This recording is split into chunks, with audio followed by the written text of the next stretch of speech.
And hello, welcome to another edition of our podcast, Box Alarm, Awakening America, a dedicated podcast for emergency responders and others on the front lines. I'm Dan Cuellar, along with my co-host, former Pennsylvania Congressman Curt Weldon. Dan, it's great to be with you again. I now call you Deputy Dan because you're doing the evolutions of a firefighter. And it's important because you're a media star and you've reported the news your whole career, but you've taken the time to understand who these people are. You've taken the time to really get into what they do. And that's an important lesson that you can, and a message you can convey to all those other media outlets out there. Don't just take these people for granted. As they're doing their job, whether it's on the front lines of a tornado or a hurricane or handling a house fire, learn about them. And you've done that, Dan, and I applaud you for that. Well, thank you, Curt. Thank you very much. It has been a learning experience. Today, Curt and I want to discuss the history of the fire service in America and the declining numbers of volunteers who are seeking to be a part of this great and important tradition. Curt, there's something wrong here in America now. Why aren't we seeing these volunteers like we used to back in the day? You come from several generations of firefighters in your family alone. Yeah, Dan, it's really sad. I mean, I grew up in a large family, 9 children. My father wasn't able to complete high school, but he was a very smart, hardworking man. Was the chief engineer in this fire company and got me involved when I was a young 12-year-old, learning about what he was doing, following in my father and brother's footsteps. I learned all the lessons of life in the firehouse. And that was so important across America to so many families. And the firefighter is not just the person that fights the fire, handles a disaster. They're the people that make our community strong. They're the people that teach in our Sunday schools. They coach our Little League teams. They're the people that organize the celebrations and holidays. They're the people you search for the lost kids. And we're losing that. We're losing that with people that think that the government can fund everything and the government can create these artificial entities that will somehow replace common sense and a common purpose of helping each other. And as you well know, the fire service is older than America. It didn't take America to form a fire company. Yes. So, Dan, what we're doing is trying to reinvigorate the next generation. And that's really what this program is all about. And I applaud your leadership as a media person in helping us convince the media to pay attention to this vital priority. I am very proud to be a part of it, Curt.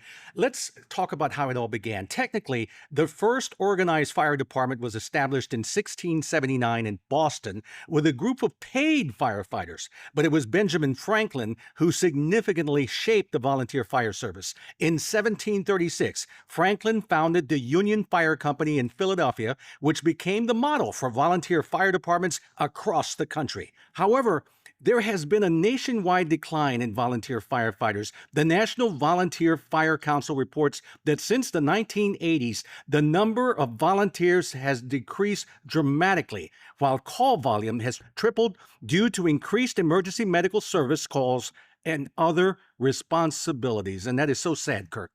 It is, Dan. And again, this all started in Philadelphia, long before America was a nation. It didn't take a bureaucracy to form a fire company.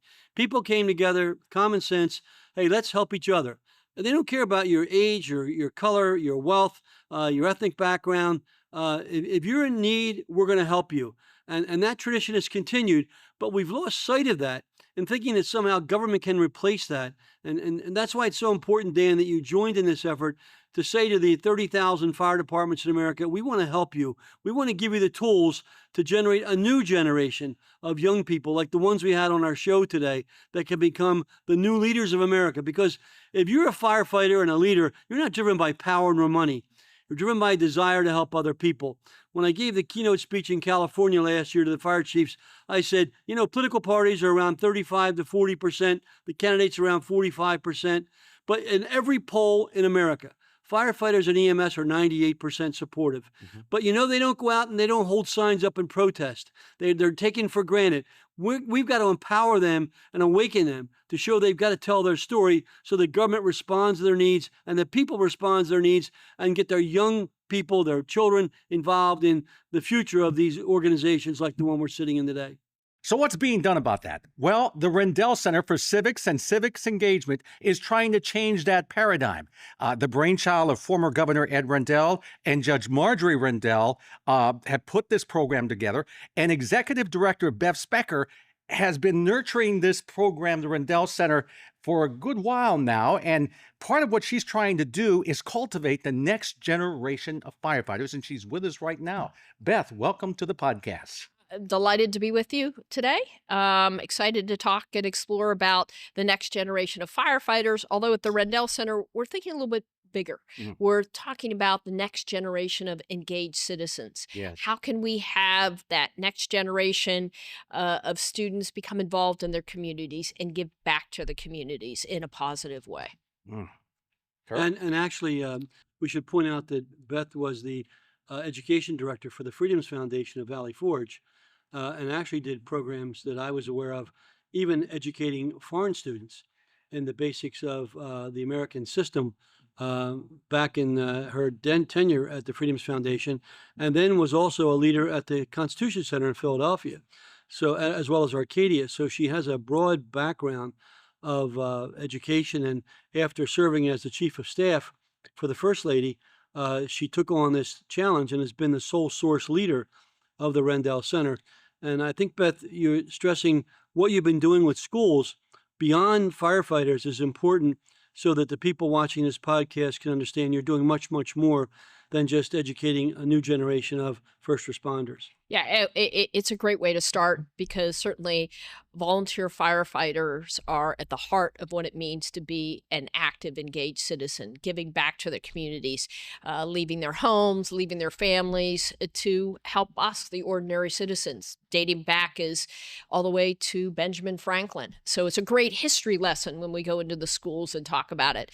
But the Rendell Center has been around for 11 years, started, as you mentioned, by Governor Edward Rendell and Judge Marjorie Rendell. And we work primarily with students in K-8, although we do high school programming as well as professional development for teachers. So we're very much involved in, as our tagline cites, educating the next generation of citizens. Well, you had a bunch of kids here earlier today as part of this effort. Let's see a little of what you do.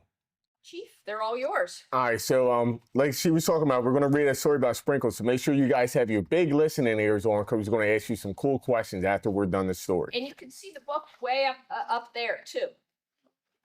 Okay, so the story is called Sprinkles the Fire Dog. And it was written by a firefighter, too. Sprinkles was a little puppy who lived in a big city. Sprinkles didn't have a family, and the big city was lonely, place for a little dog. He tried to make friends with his other city dogs, but they laughed at him because he was so small and they were all so big. Plug the Pug is the other mutt never left their street corner. They just sat around all day and every day and made fun of all the other dogs and cats.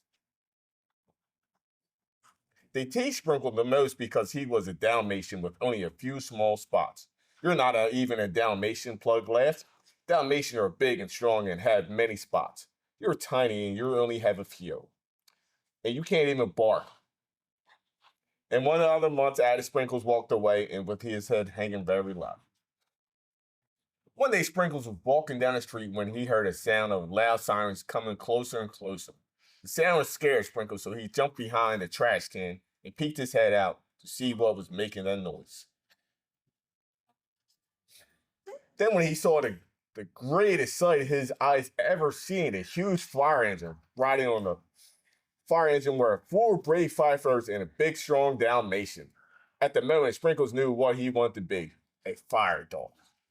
All right, what'd you guys think? How about a round of applause for that? Did you like that story, Sprinkles? Yeah. What was Sprinkles afraid of at the beginning? Yes. That he couldn't be a fire dog. Were you guys, did you ever have any doubts that you could be firemen? No, not really. No? What type of training do you have to do to be a fireman? Like Sprinkles did a lot of training. What type of training do you have to do? You have to go to a lot of different fire schools. You have to, as a young guys, they actually have junior firefighting trainers. So if these young kids, when they get older, about around 14 or 15, they could join in. They have like a junior fire academy you would go. So you kind of learn the basics. Then once you get 18, then you become a full firefighter. Bless you. Bless you. You have to go to like a live burn training, stuff like that. So it's a lot of training, a lot of time involved. A lot of physical activity too, Yes. like Sprinkles. He worked hard. Yes. Had to get bigger. What else did you learn from Sprinkles? I'm going to hands down first. How many people think that Sprinkles was a hero? Yeah, I think he was a hero too.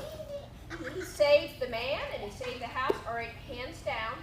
So would you say that Sprinkles was an example of being a good citizen? Yes. Because we said good citizens are helpful, they're caring, and Sprinkles was all that. Plus, very importantly, Sprinkles didn't give up, did he? What else did you learn from the story? What do you think what was one of your favorite parts? Yes, tell me. What else? What else? Is there anything you want to share with the students, or any questions that you have based upon the book Sprinkles? I mean, I looked at it this way, like they were talking about the bullies, in the corners, and I mean that's a big thing now these days, and I'm sure you guys probably experience it once in a lifetime that somebody probably said a bad name to you or told you guys you couldn't do something. Never believe them. Always stay positive. Somebody tells you can't do something, you prove them wrong. You never listen to somebody picking on you. And the same thing with firefighter. Like I was a firefighter. We used to have these big pages we used to carry around. Guys used to make fun of me, like, oh, what are you carrying that page for? Like, you should be out here doing this with us. You're a fire whacker. That's what they would call us. But they would say different names and make fun of me. But, I just kept doing it. And most of those guys are in jail or in trouble right now. So never let somebody tell you that you can't do something. Just like Sprinkles, he didn't give up and he became a hero of the town. So you can be like these firefighters and be heroes in your town. Any last thoughts of the students, Fire Marshal? No, just mirroring what Chief Brooks just said. You all are very young.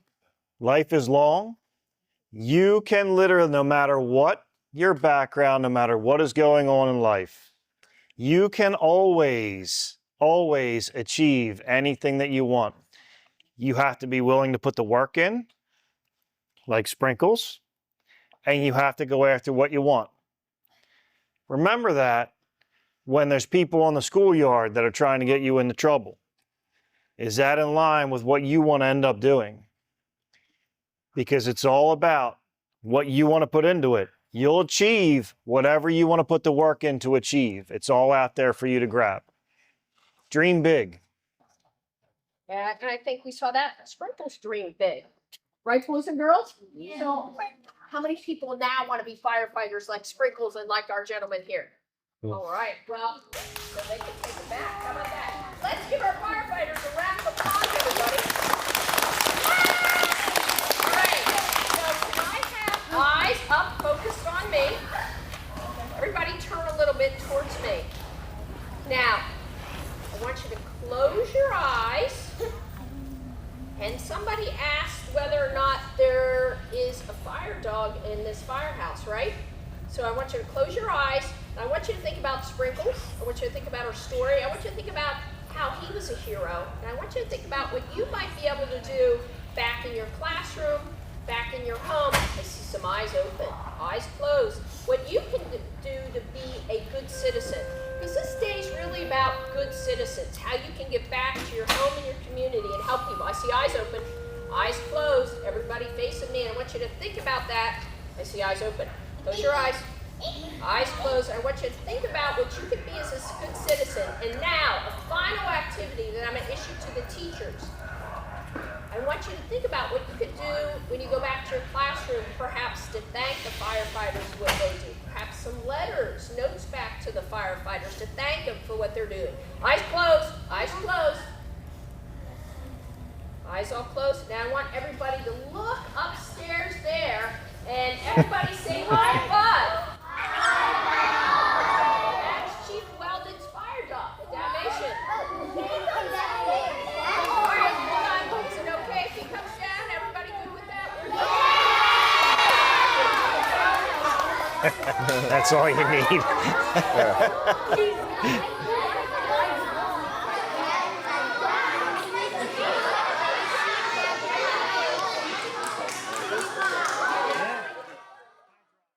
Beth, it's amazing the kind of interactions that you have with these young students.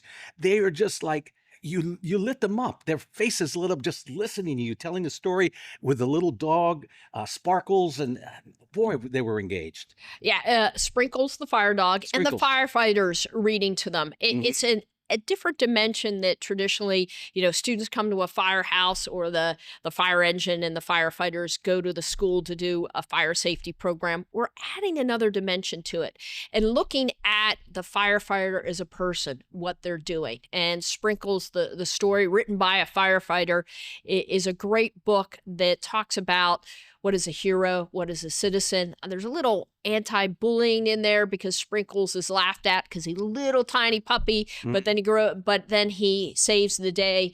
And so the children, as you could tell when they were here, they were excited. They come into a firehouse and their eyes light up. What a perfect way to plant a seed for the next generation. Those students are going to remember what happened here today, and they're going to think about those two firefighters that we had here this morning reading the book. They're going to think about, wow, they were really engaging. They really cared about us. And we're hoping that along with some of the other programming that we'll continue to do in later years, will really lay that foundation for the next generation, as you said, of firefighters. We'll lay the foundation for people understanding that we need to give back to our community. America was built on neighbor to neighbor helping each other. You go back to Benjamin Franklin and the first fire brigades, they were passing water to each other. But I think we need to restore our communities. One of the strong beliefs of the Rendell Center is we need to restore our communities to neighbor looking after neighbor. Everyone being involved in the civic, being a citizen in their community. You look at Congressman Weldon's background. He grew up in this fire station, and he learned from his father and from his brothers and sisters, and he passed it on to his kids about becoming involved, active citizens. Somewhere along the line, we've lost that. So we're trying to, at the Rendell Center, work on our schools so that students have the knowledge, they have the skills and the dispositions. And the work that we do with our read-alouds, the firefighter read-aloud, we also have other read-alouds, really shows what it means to be an active citizen, getting kids thinking about it early on. We did a second grade here this morning, and they're thinking about right and wrong. What a perfect time to talk about citizenship, how to be a good citizenship when the kids are learning right and wrong. They're learning about justice and freedom. Let's tie it all into a package. And then we'll have hopefully a next generation that is more actively engaged than, say, my generation. And Dan and Beth, through the podcast, we're letting the America know that anyone, any school, any fire company can contact the Rendell Center and get information on how to do the same thing. Oh, absolutely. You're open to this idea, so why don't you explain how they can take advantage of this in their own local towns? Oh, absolutely. Well, all our material on our website, which is rendellcenter.com, is free. And they can access the read-alouds plus the discussion questions. So when we do a read-aloud, as we did here this morning, it's not just reading a book. We're engaging the students in questions, a dialogue back and forth. They're developing critical thinking skills. They hear the language when the firefighters are talking to them. So there's multiple levels of child development that happens with the read-aloud. But most importantly, I think even more than the book is the discussion questions, getting them thinking and acting about civics, citizenship, and what their role is as a citizen here in the United States. But we'd love to have people go on our website and access the information. It's free, downloadable, and also contact us, and we can connect. I'm sure, Congressman, there'll be fire departments across that would love to interact with schools more in a different way. That's awesome, Beth.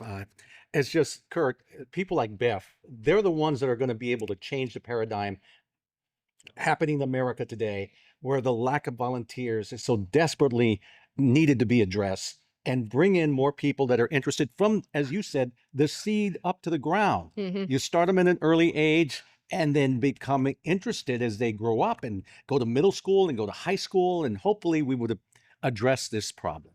Absolutely. Dan, I want to thank the Rendells for having the foresight to put together a nonprofit that focused on this long before it was a popular thing to do 11 years ago.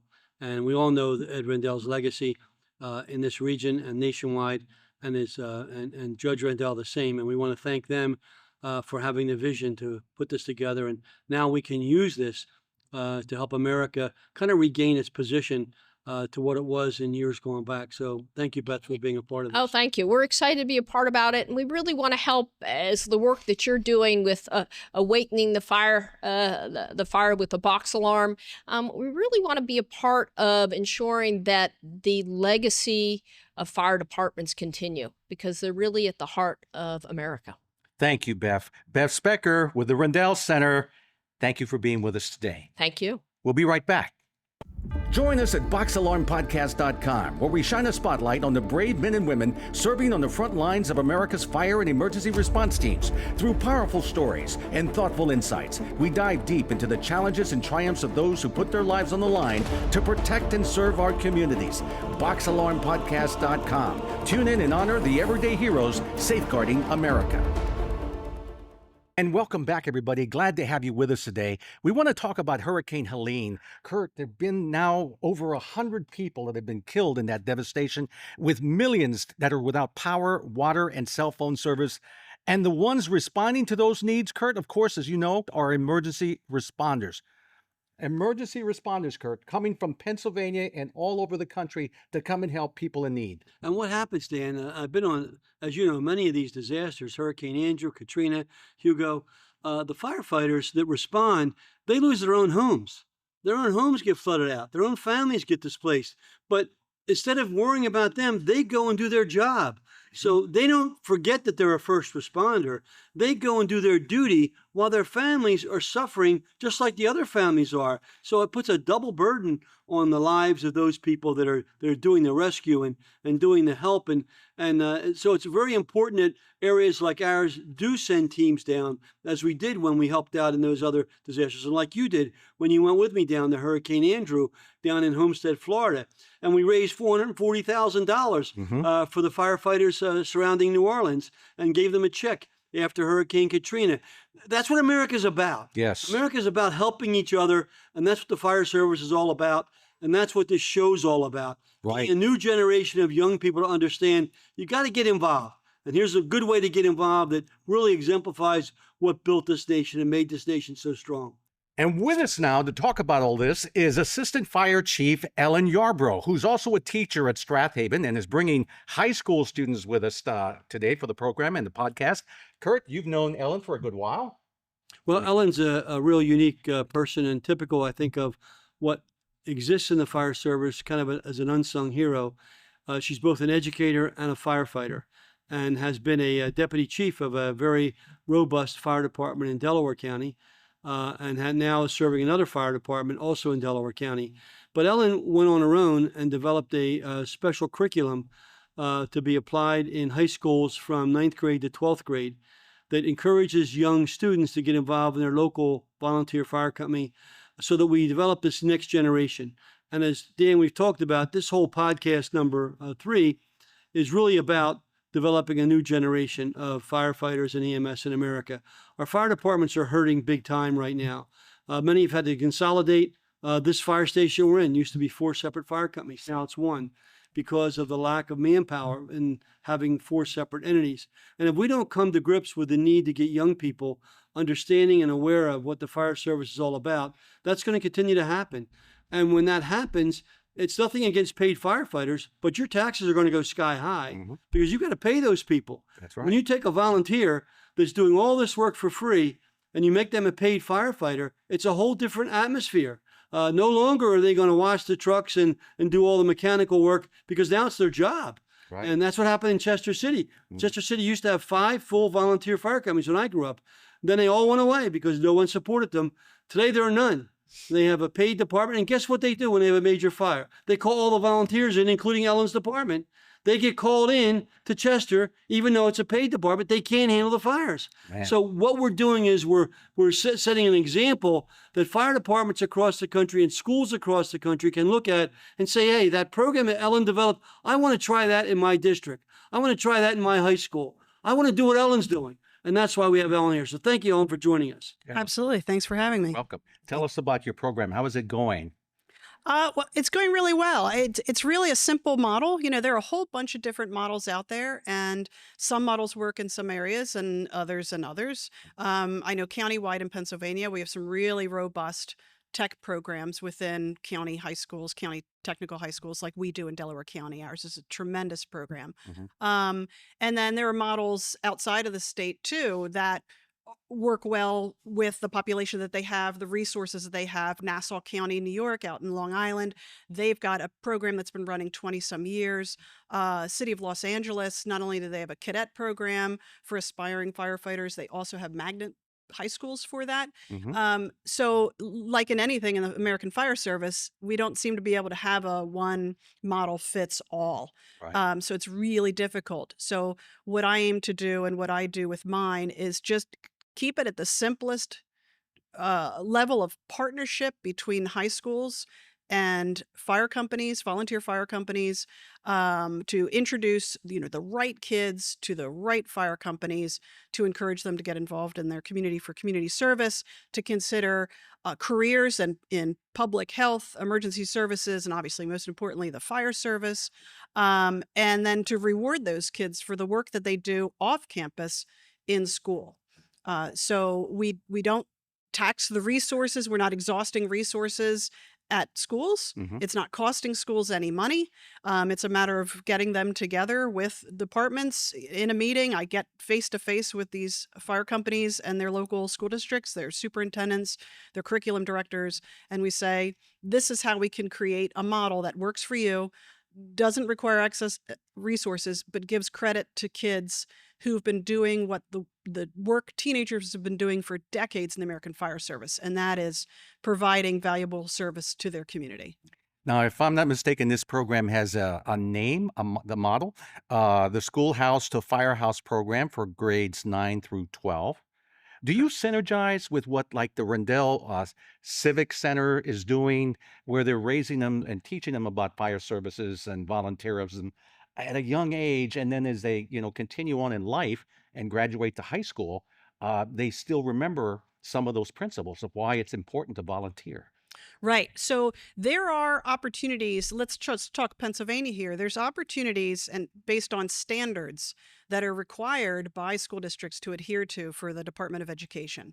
So an exposure to your community servants, your community members, and how it is that you can give back starts in elementary school. So we have programs like the partnership with the Rendell Center for our firefighter read-along. We have programs at the high schools to introduce students to community service, and some to require community service for graduation or some sort of acknowledgement, or a program like my own. Sometimes we kind of miss things at the middle school age. They'll have a career day and introduce folks, but sometimes I wonder, should we be promoting that? Should we be sending folks to middle schools just to get it in these kids' heads that this is an option for down the road? It isn't just a childhood dream, but based on the schoolwork you choose to do, the way you carry yourself, your own character, the relationships you develop, and then getting involved in the fire service as quickly as you can at 14 in a support role as a cadet, you're kind of feeding your own mouth years ahead of the time where you'll need to, and you're taking care of your community in advance. So Does the school give time during the day for the kids, or is this all after school activity? So we have a fire club at Strathaven, and I've introduced that with some of the partner organizations I've worked with Schoolhouse to Firehouse. So we have a junior firefighter club, and that is kind of the vehicle by which we organize to help as a student safety team on campus. So my students are part of the response for things like fire drills, where they're in charge of assisting the adults with radios and accounting for everybody that has made it off campus or to their designated area. In past situations for a medical issue on campus, I've come into the room to find one of my junior firefighters there with a student because she had been in the room next door, and she came in and she gave me the update. She gave me some just basic vitals information. So I looked immediately to her. She looked immediately to me, gave me the information that I needed so that we could do the right thing, because just because there are adults in the room doesn't mean that people are as trained as some of our junior firefighters are, and she was getting her EMT at the time. So I rely on these kids to do the right thing, and they do. They step up each and every time. That is wonderful. Kurt, you remember back when our kids were growing up, my kids were growing up, when the police had very strong programs, the DARE program, to try to teach kids about the dangers of drugs. And as a result of these strong programs, my kids never, and there were other kids or friends that never did drugs. How can we similarly impact students and let them know how important programs like this are to take part in their community, volunteer in their community, and maybe save a life one day, or maybe other lives? Well, it all comes down to exposure. Like, you don't know what you don't know. I didn't know that serving my community as a junior firefighter or an adult firefighter was an option open to me when I was in high school. Right. So it just wasn't being promoted like it was. It was a generational thing that grandfathers involved the then fathers, involved the then sons. So you've got 3 generations of people, folks that just go back generation after generation. Right. And we don't have that anymore. I mean, there's so many opportunities out there for high schoolers. They can pick and choose what they join, what organization they join, how they give their free time. So we don't have that luxury of, oh, Billy's bringing his son Jimmy in, he wants to join the firehouse anymore. We've got one-offs coming in. My son was a one-off. Some of the kids you'll meet today, they're one-offs. They don't have a family background in the fire service. And that falls on us to do that recruiting, to actually, we don't just pull up the bay doors. We have to go out and find these kids. And that's where that partnership with schools is important, because we also have to educate the schools. We don't want the kids that are a problem for you. You know, we're not the Marines. We're not going to like shape them up, right? Yeah. We need them to come in ready to work. We want your kids who are expressing maturity, you know, who have empathy, who have kind of a I can do it attitude. We'll teach them the skills, but you can't teach character. So we hunt and peck for character. And sometimes that takes a long time. You know, we have a nice group of kids right now. We might come in a period of time where we can't find a group of kids that can't get off their phone. But right now, we're very fortunate. You know, we kind of go in waves, like every fire company and fire department out there. Do the kids come to you, or do you go search for the kids? How does it work? Both. You'll meet one who just stumbled in my classroom one day because they were there to meet a friend, and saw some pictures on my wall. And other kids I've actively I've recruited out of my own classroom, saying this is the kind of kid that I want to work with. Wow. For those in the audience, how can we nurture programs like yours? How can people watching and interested in wanting to make these programs successful and expand them, how can they help? Well, it's not really so much on the public as it is the fire companies. And that's what I'm saying. Like, we really need to do those outreach efforts are really important. I believe and I share that we do what we see we are capable of doing. Even if we haven't done it yet, we look for somebody who's modeling certain behaviors for us. So promotional materials, that marketing piece, you got to market for and you've got to recruit for the people that you want in your firehouse. So attending community events, outreach programs, all of that kind of stuff. It is work, and it's a lot of work on volunteers, and a lot of our houses are struggling with adult membership. So now you come in because you're like, I want to be a firefighter. You go through the training, 188 hours just to get Fire One. Then you've got to get your EMT on top of all of that, your vehicle rescue technician, all of that kind of stuff. And now they're saying, oh, but now we need you to help fundraise. Now we need you to help recruit. It's a lot to ask. And that's the problem with the fire service nationwide, that people don't realize that firefighters don't just fight fires and respond to disasters. They have to, in many cases, raise the money to buy the equipment to maintain the fire station. They take time away from their families for training for the organization and the operation of the department. They take time away to maintain the station, to do the outreach in the community. All of those things take time away. And here you are doing all of that, plus teaching, plus trying to create a program to get new students involved. And that's why for those out there listening to this podcast, we need to be supportive of people like Ellen, who's kind of like an example that there are others like her around the country, to give them the tools that they need to really devote much more time and attention to what you're doing. Would you agree with that, Ellen? Absolutely. I'll take all the help I can get. Yeah. I think there's plenty of people like me. They just, they don't have the time, or they can't make the time. I have had the benefit of some wonderful partnerships. The National Volunteer Fire Council and I have worked together. They created a starter kit for developing a junior firefighter program within your own company or your own department. And I edited the most recent version of that. They have a very well done handbook for running a junior firefighter program. So, but the first step is, if you're a volunteer fire company, you need to join the NVFC in order for that to happen. The National Fire Academy has been a really wonderful partner and promoter for me. Eric Skablik's superintendent of the National Fire Academy. He has, I call him one of my cheerleaders, as I call you, Congressman Weldon. Because he's done an excellent job of promoting this. Like, let's keep it simple. We don't have to, so much in life is complicated. The very least we can do is reward students for opportunities like this that are in their own neighborhood or just around the corner. And Dan, that was one of the problems that I saw when I went to Congress. We were spending at the time, when I first went, $4 billion a year on programs for local police. Now, I'm a big supporter of local police, don't get me wrong. And I used them heavily here in Hook when we had to deal with a motorcycle gang. But $4 billion a year for police, and at the time, zero for firefighters. Zero. That's bad. And That's bad. and you know, when I looked into it, we were losing 120 police officers each year in the line of duty. Mm-hmm. But we were losing 120 firefighters each year in the line of duty. Yeah. There were no volunteer police. Now, there's 120 firefighters that died. 85% of them were volunteers, not getting paid for what they're doing. Oh, man. And it was because firefighters don't typically go out and demand. They don't have an FOP demanding that, you do this for us. They don't have a union. They're out there because they believe in the community. And as we've talked about, the fire service is older than America by 40 years. It is. 1736. And so the fire service has been taken for granted in many towns and in many communities across the country. And we have to, that's why our podcast is called Awakening America. America needs to understand these are the people that made America strong. These are the people that really made our community strong long before there was government, long before there was a bureaucracy. People were coming together like Ellen's been doing to protect each other and their families, but also getting a new generation involved. But now we need to help them. Yes. We need to give them programs. We came up with all those law enforcement programs. I remember LEAA.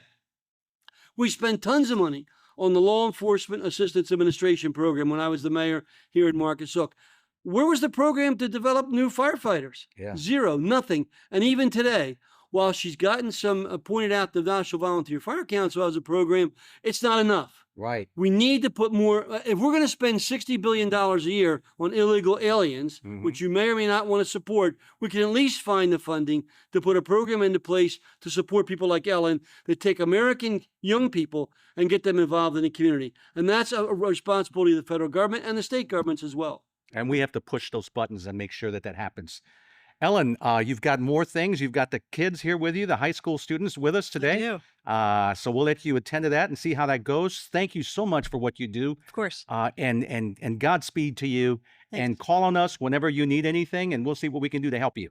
And Ellen, we have a website going up, and we want everyone across the country watching this to write into the website, and we'll connect you with Ellen. You can deal with her directly, or Ellen, you can give us your web information now directly, and they can write to you directly. What is your web information? So it's www.schoolhousetofirehouse.com. And her name is Ellen Yarborough. She's educator and fire official in America, and an example of what makes this country so strong. Thank you, Ellen. Awesome. Thank you both. Thank you, Ellen.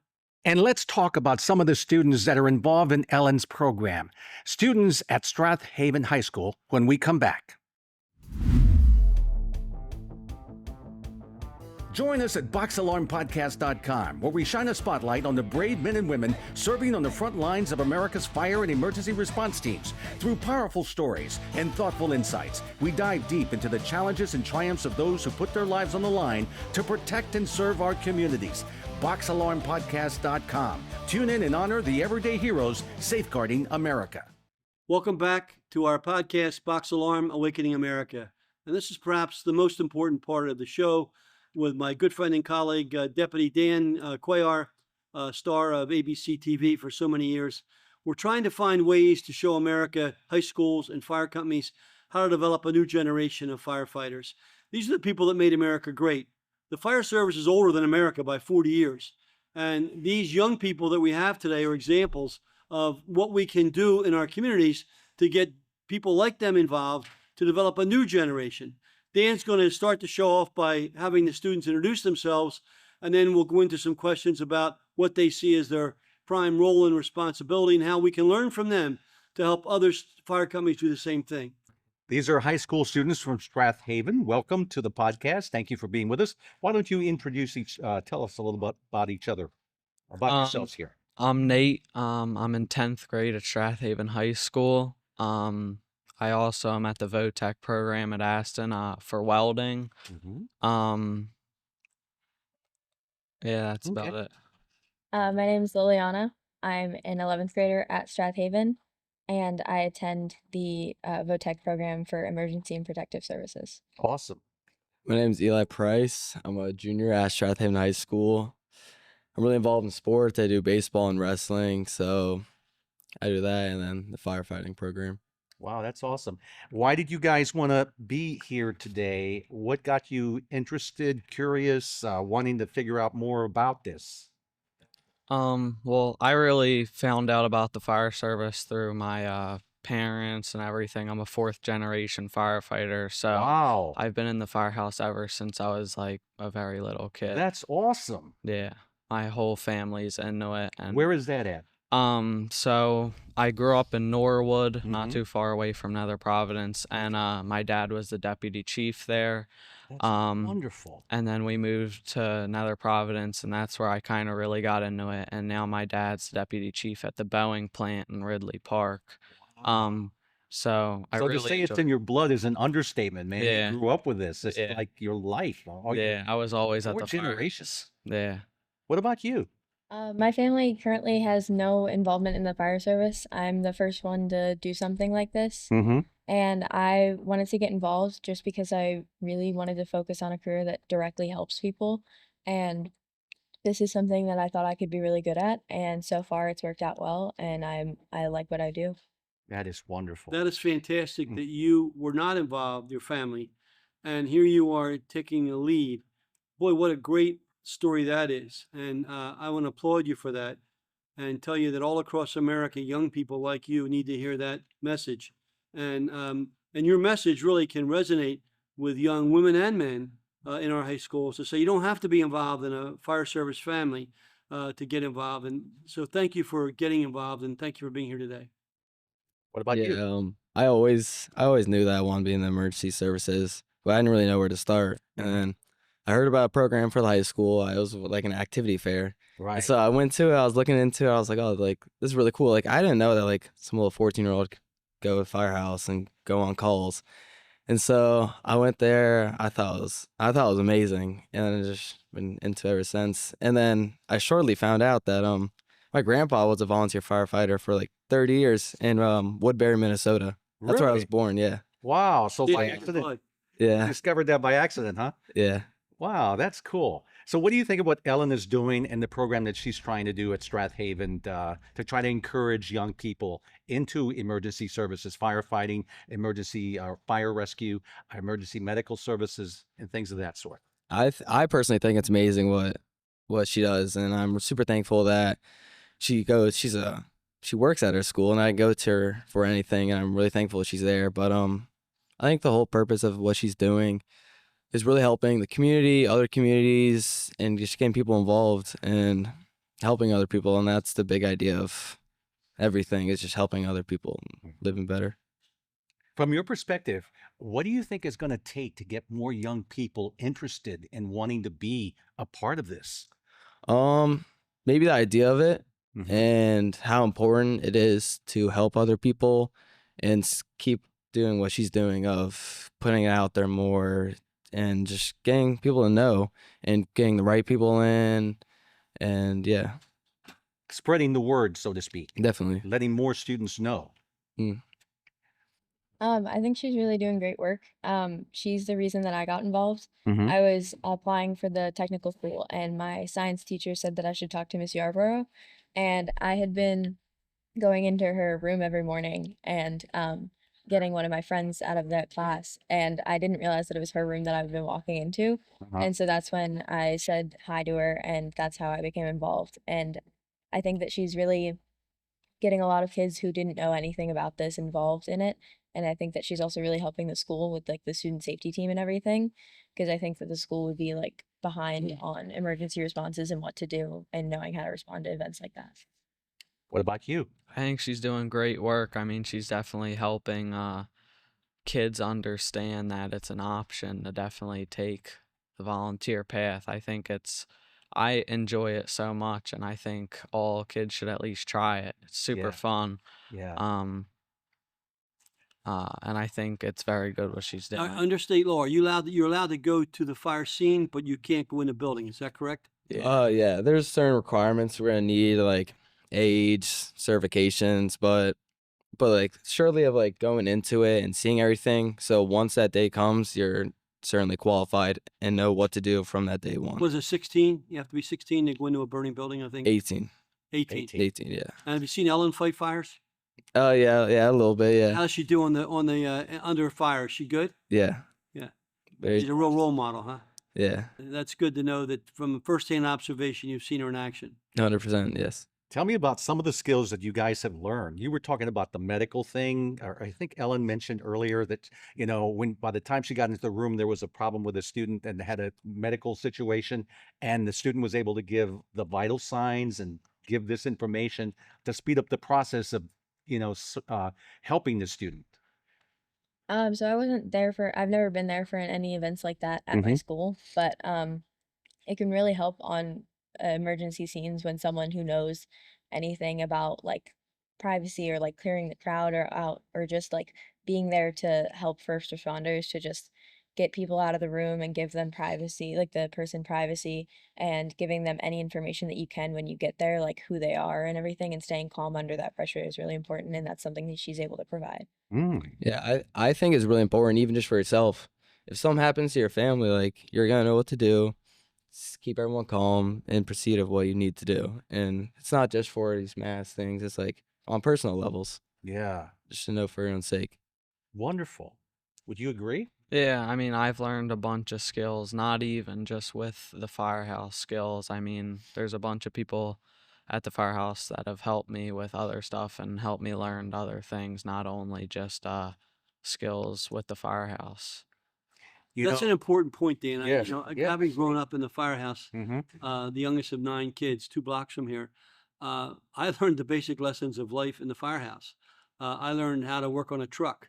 I learned the mechanics of maintaining engines because my father was chief engineer. I learned how to work on generators and portable pumps. I learned, friction loss in terms of hoses and nozzles. And I learned how to put ladders up and, how to use an extension ladder. I learned ladder safety. I learned electricity because of all the things you have to deal with in terms of generating and wiring and all. So you learn not only the basic lessons of life technically, but you also learn how to deal with people because you're dealing with all kinds of personalities. And, there's no educational minimum. So you might have somebody here that's only gone to maybe 8th grade in school, but they're still very good at what they do. And you can interact with that person. They can learn from you. You can learn from them. So the other thing the fire service does, in my opinion, is it gives a rounding of a person's life skills to really be equipped to do whatever life presents in the way of challenges. So it's important, I think, that they get those skills from the experience of being firefighters and EMS providers. I agree. Well, I wish you all the success. How will you spread the word to your fellow students to let them know, hey, this is something you ought to try? Yeah, I think, me personally, just talking to my friends, I'd be like, this is what I'm doing today, this is what I'm doing tomorrow, and just putting out a good word for it and not saying that's a scary thing. It's not like, oh, you have to be here at this same time every day. It's flexible. Like, I play like 2 sports. I work, and I do have enough time for coming here and going on calls and everything. So I think it's just how you put it and present it to people. So, yeah. You guys wish there were more Ellens out there getting kids involved? And Definitely, yeah. Definitely, yeah. that's awesome, guys. Well, listen, thank you so much for being with us today. Much success in whatever you decide to do. And God bless you guys for doing what you're doing. Thank you. Appreciate Thank it.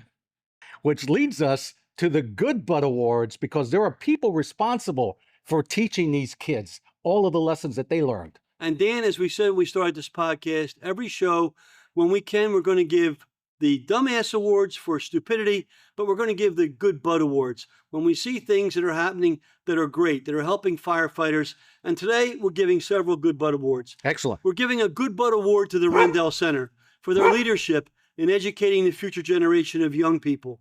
And we're so happy with the Rendell Center and what they did for the elementary kids from Marcus Hook. We're giving a Good Bud Award to the Strathaven High School and Chief Yarborough and the work she's doing with the high school students. And those Good Bud Awards result in us giving them recognition. So when we do give these Good Bud Awards, I want you to know that the Good Bud Award is actually named for Good Bud. My Bud is here. Bud, come over here, Bud, and see me. So here's Bud. He's a 2-year-old Dalmatian. Mm-hmm. He's the 6th Dalmatian I've had. Come up here with me. And Bud is a leader on fire issues, and Bud wants us to all do the right thing. So the Good Bud Award goes for people, fire companies, schools that do good things to help firefighters. And today we're giving the Good Bud Award to the Rendell Center for their outstanding leadership nationwide. We're giving a Good Bud Award to Ellen Yarborough and her Schoolhouse to Firehouse program for the great work she's doing with high schools. And we're giving a Good Bud Award to Dan Cuellar, who has proven that he can be a deputy fire chief. Hey, Bud, can we get a arf, arf? Can we get a arf, arf? Agreement? Agreement, Bud? Arf, arf. That was so much fun. And I look forward to doing more of those, Curt. I'm really looking forward because we really need to promote our next generation of emergency responders in our country. Otherwise, who knows where we might end up, Curt? And you being you have a lifelong history with the fire service community. What is it going to take to change the paradigm? We seem to need more Beth Speckers, more Rendell Centers, more Ellen Yarboroughs in our life, in our world, in our country. Well, you know, Dan, it all comes down to common sense about what made this country so great. It's not in Washington. It's not in Hollywood. It's not on our sports arenas. It's basically in our communities, recognizing that people can take care of each other when they come together. They don't need to have government telling them what to do. But when they come together, we collectively should support those people. Yes. We should give them the tools they need, the equipment they need. When these people are volunteering and taking time away from their families and their jobs, we need to make it easier for them. Yes. And we need to help them develop a new generation of young people. And that's what this program's all about, Dan. The next generation of firefighters and EMS for America. Curt, you just breathe, sleep, and know this stuff from the back of your head. You don't need a script to tell you about it because you know it. You've lived it. You've seen it with the Congressional Fire Caucus going across the country, listening to firefighters and what they need, seeing how they operate because you know you've been there. And it's just like we need to make this a priority, Curt. You know, Dan, it's been the same all over. And you were with me on many of those cases. When we were down in Hurricane Andrew, the entire southern part of Florida was devastated. There was nothing, just like we're seeing today. Right. Katrina, everything was underwater. People were trapped in their homes. Hugo, the same thing in the Carolinas. Out at Loma Prieta earthquake in California, people were trapped in buildings. The Wildlands fires in California. The World Trade Center in 93 and 01. It's the same all over. But you know, with all that grief and passion, heartache, the firefighters and the EMS people are there doing their job. Yeah, their families are suffering. Their families are underwater. Their families have no homes, but they're not taking time for that. They're on the front scene helping others. And it's about time that we in America understand that those people are what makes this country strong. We need to help them. We need to build a new generation. And if we do that, we understand the strength of America is really in our own communities. It's not going to come from Washington or from some phony baloney media outlet that gives us a phony story with Hollywood stars. It's really our neighbors. And all of us have a responsibility to make those organizations stronger. And the one thing we can do based on this podcast is help develop a new generation of young people. Instead of focusing on their iPhones and their computers, to focus on getting involved in the community in a positive way, like these young people were doing in high school from Strathaven. And that's really the end result of what we want to accomplish. And with that, we want to thank you for being with us today. Please spread the word about our podcast, Box Alarm, Awakening America. And please leave us your thoughts or comments about it. And you can do so by going to youtube.com at Box Alarm. That's youtube.com at Box Alarm. Thank you. God bless America. Join us at boxalarmpodcast.com, where we shine a spotlight on the brave men and women serving on the front lines of America's fire and emergency response teams. Through powerful stories and thoughtful insights, we dive deep into the challenges and triumphs of those who put their lives on the line to protect and serve our communities. boxalarmpodcast.com. Tune in and honor the everyday heroes safeguarding America.